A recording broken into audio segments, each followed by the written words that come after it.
Praise the lord. Good morning. దేవుని పరిశుద్ధ నామంలో మీ అందరికీ శుభ వందనాలు.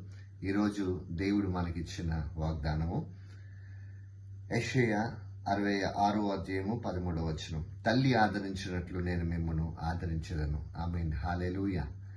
తల్లి ఏ రీతిగా అయితే తల్లి దగ్గర ప్రతి ఒక్క కుమారులు కుమార్తెలు చాలా కంఫర్ట్గా ఫీల్ అవుతారండి. అంటే వాళ్ళు తప్పు చేసినా కూడా తల్లి క్షమిస్తుంది అనే భావన పిల్లల్లో ఉంటుంది. దేవునికి మహిమ కలుగును గాక.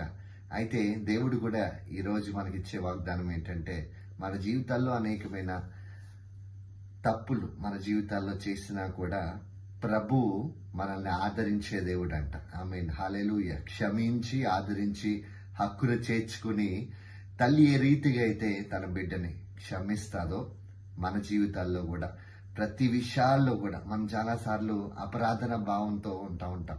ఏంటంటే నేను పాపిని, లేకపోతే నేను దేవునికి వ్యతిరేకంగా నడిచాను, నా జీవితంలో ఈ కార్యం అందుకే అవ్వట్లేదు, లేకపోతే ఈ విధంగా ఆలోచిస్తూ మన జీవితాల్లో డిప్రెషన్కి గురైపోతూ ఉంటాం.